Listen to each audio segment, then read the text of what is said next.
exhausted. Yeah, what's the week been like? This has been a brutal week. Brutal week. I mean, they're all hard, but just exhausted. I mean, I'm working all day and most of the night, and we're in a real bottleneck right now in the case, and if we can just get through this one bottleneck, we're gonna see the end, like right over there.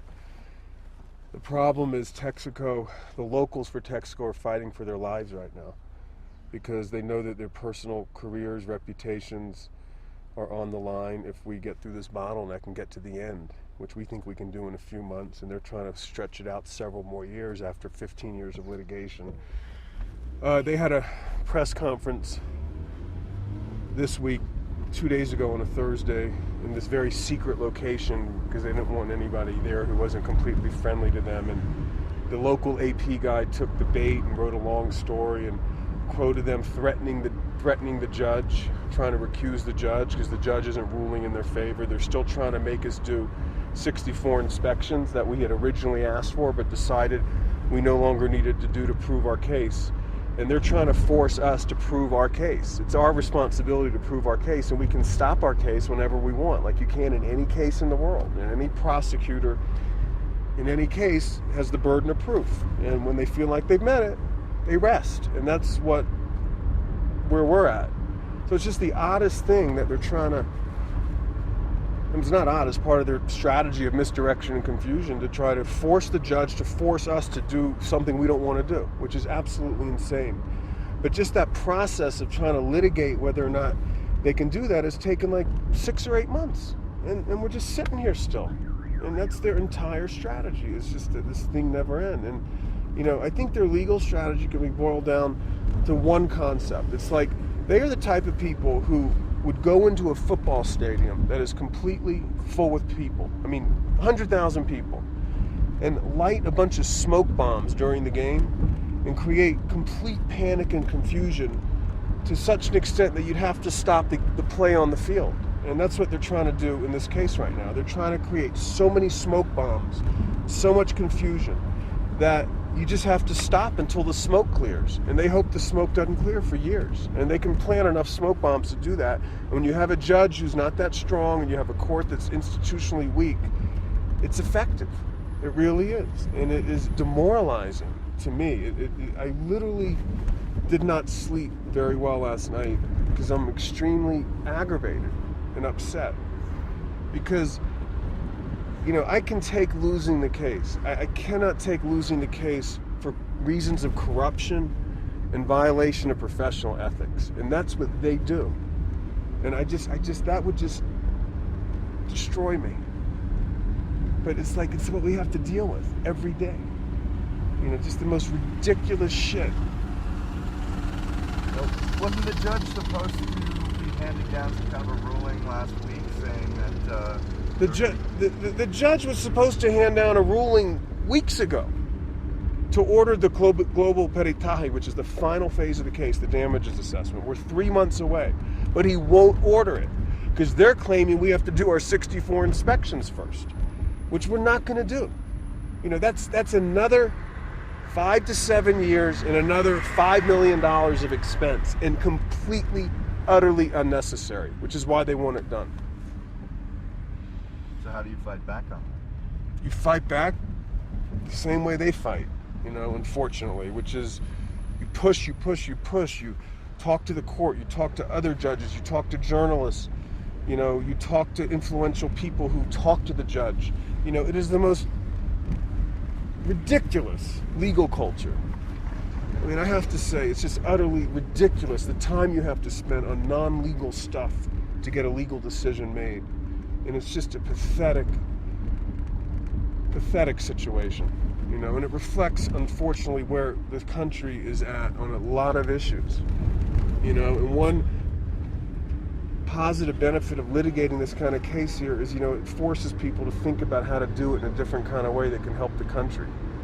But, you're still dealing with hundreds of years of encrusted judicial weakness and corruption, and that stuff doesn't disappear overnight. That's the culture here. And you know what? With all due respect to my own country, there's corruption in the United States too. but it is not ingrained as part of the system like it is so obviously here. You know, I'm talking about everyone from this lowly secretary in the court is doing everything she can to slow the case down. Like, where's that coming from?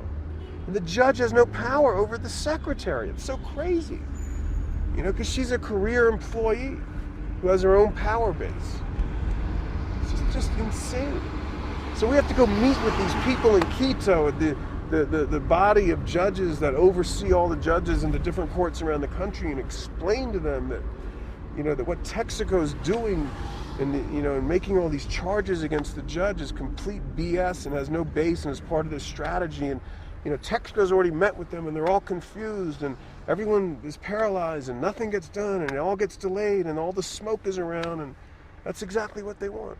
Confusion and delay. And they're getting it right now. Before we get there, can you just tell me what this meeting is about? Was that a good interview? That was very good. Okay. I'd like to keep going on it, but I want to just get this out of the way before. You don't need it anymore. You already have 250 fucking hours.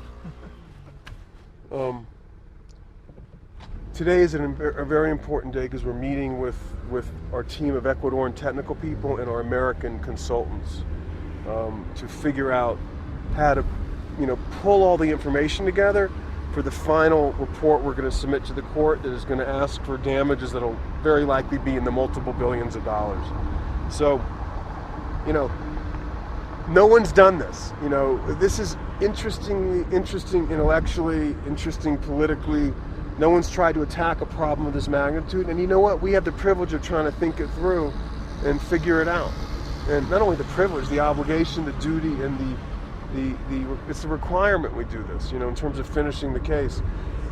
You know, there's all sorts of cultural issues. You know, Charles Champ is this guy I've been working with on the cleanup. I really like him. I don't know how he's going to function here in this kind of situation.